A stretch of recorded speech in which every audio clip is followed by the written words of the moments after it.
அனைவருக்கும் வணக்கம். இன்றைய பதிவில் நம்ம பார்க்க போகிற முக்கியமான பயிர் உளுந்துங்க. இந்த உளுந்து சாகுபடி அப்படிங்கிறத ஒரு நிலம் ஃபுல்லாக தனிப்பயிராகவும் போடலாங்க. இந்த காலத்தை பொறுத்தளவில் ஊடு பயிராக போடலாம். எந்தெந்த பயிருக்கு இடையில ஊடு பயிராக போடலாம்? எங்கெல்லாம் நிலம் கிடைக்குதோ, எங்கெல்லாம் அது வளர வாய்ப்பு இருக்கோ அந்த மாதிரி இடங்களில் இந்த காலம் ரொம்ப அருமையான காலம். நெல் மாதிரி அதிகமான ஈரத்தன்மை உள்ள இடம் இல்லாத மற்ற எல்லா இடத்துலையும் வளர்க்குறதுக்கு ரொம்ப முக்கியமான பயிருங்க. அதுவும் தென்னந்தோப்புகளுக்குள்ளே, பாக்குத்தோப்பில் எங்கே நமக்கு வெயில் ஓரளவுக்கு கிடைக்கிது. பாக்குத்தோப்பு வேண்டாம், தென்னந்தோப்பு, மாந்தோப்பு மாதிரியான தோட்டக்கலை பயிர்கள் இருக்கக்கூடிய இடத்துல தாராளமாக வளர்க்கலாங்க. இதை வளர்க்குறப்ப ரொம்ப முக்கியமான ஒரு விஷயம் என்னென்னா, ரெண்டே விஷயம் நீங்கள் கவனிச்சுக்கணுங்கிறது என்னுடைய செய்தி. பொதுவாக 10வது நாள், நடவு நட்ட 10வது நாள் இலை வந்த காலத்துலேருந்து 30வது நாள், அந்த 20 நாள் இருக்கு இல்லைங்களா, அந்த டைமில் அதிகமான பூச்சிகள் தாக்கும். அப்படி தாக்குறப்ப நமக்கு வைரஸ் நோய் எளிமையாக வரும். இது வராமல் பார்த்துக்க வேண்டியது நம்மளுடைய கடமை. இது ஒன்று மட்டும் செய்யுங்க, அதில் ஜெயிச்சிடலாம். இப்போ கோட்டா 3 அப்படிங்கிற ரகம் 1000 கிலோ வரலும் நமக்கு விளைச்சல் தருது. நம்மளுடைய அது ராஜஸ்தான் வெரைட்டி. நம்ம தமிழ்நாட்டோட ரகம் அப்படிங்கிறது நிறைய வம்பன் 8, 11 அப்படி ரகங்கள்லாம் இருக்குங்க. அதெல்லாம் உத்தேசமாக 450லேருந்து 500 கிலோ கிடைக்கக்கூடியது. அது 1000 கிலோ. சரிங்களா? இப்போ இதை நம்ம வளர்க்கணும் அப்படின்னு சொன்னால், நீங்கள் இந்த டைமில், இந்த ஆரம்பத்தில் 10வதுலேருந்து பூ வரக்கூடிய 30வது நாளுக்குள்ளே தெளிக்கிறதுக்கு நம்ம என்ன வச்சுக்கணுன்னா, இயற்கை வழி கரைசல் 2-3 வச்சுக்கலாம். அதில் முக்கியமானது, ஒரு 100 லிட்ரு கோமியம் இருக்குது அப்படின்னா அதில் 100 லிட்டர் தண்ணி, 90 லிட்டர் கோமியத்தோட 10 லிட்டர் தண்ணி சேர்த்துக்கணும். இந்த அமைப்பில் மிளகாய் பச்சை மிளகாய் 2 கிலோ, பூண்டு 1/4 கிலோ, இஞ்சி 1/4 கிலோ, இதை காம்பு எடுத்துகிட்டு நல்லா அரைச்சிட்டு இந்த பொருள்களை அதுக்குள்ளே தூக்கி போட்டுருணுங்க.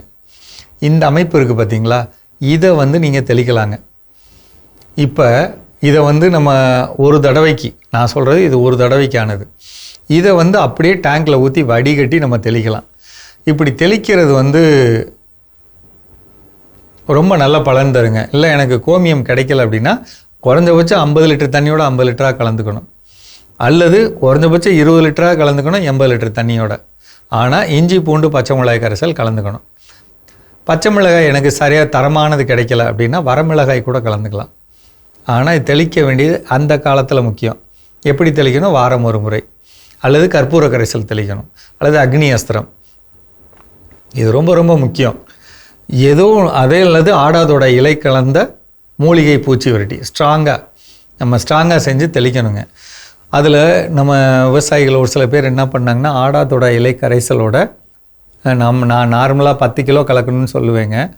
100 கிலோவுக்கு 10 கிலோ கலங்குன்னு.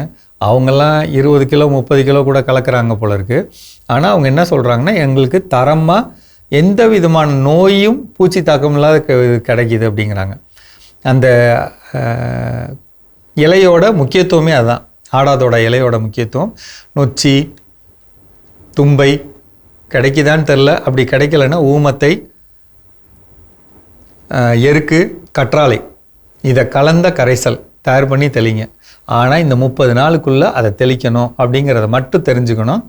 அதே மாதிரி ஆரம்ப காலத்தில் நமக்கு அழுகல் வர வாய்ப்பு இருக்குது. தப்பாக நம்ம தண்ணி கொடுக்குறப்ப, அவசரப்பட்டு தண்ணி கொடுக்குறப்ப அழுகல் வர வாய்ப்பு இருக்குது. ட்ரைகோடர்மா விரிடிங்கிற திரவத்தை 15 நாளுக்கு ஒரு முறை 1 லிட்டர் கொடுத்துக்கணும். பக்கத்தில் அக்ரி ஆஃபீஸில் கிடைக்கும். 1 லிட்டர் அல்லது 2 கிலோ தண்ணியில் கலந்து தரையில் கொடுத்துக்கணும். மாற்றம் வைக்கக்கூடாது, கொடுத்துடணும். இப்போ நமக்கு பூ எடுக்கிறதுக்கு தேமோர் கரைசல், பஞ்சகாவியா, எருக்கு கரைசல் இதை தெளிக்கலாம். ஒவ்வொரு 10 நாளைக்கு ஒரு முறை அப்படி தெளிச்சுக்கலாங்க. உளுந்து அப்படிங்கிறது மிகவும் அதிகமான லாபம் தரக்கூடிய ஒரு சிறந்த பயிர். குறைந்த வாழ்நாளில் உத்தேசமாக 80 நாள் 75 நாளில் ஒரு பயிர் எடுக்கிறோம். அப்போ அந்த கவனத்தோடு நம்ம தெளித்து அதுக்கு வேணுங்கிற சத்துக்களை கொடுத்துட்டோம்னா 42 காயிலேருந்து 48 காய் வரலும் ஒரு செடியில் எடுக்கிறாங்க. அந்த காய் திடமாக இருக்கணும், உருண்டையாக இருக்கணும், நல்லா வெயிட்டாக இருக்கணும்னா போரான் சேர்க்கணும். அதுக்கு தான் சோலுபார் தெளிங்க, அப்படி இல்லைன்னா எருக்கரைசல் தெளிங்கன்னு சொல்கிறேன். இதை செஞ்சு பாருங்கள். சந்தேகம் இருந்தால் கேட்டுக்கோங்க. மீண்டும் சந்திப்போம்.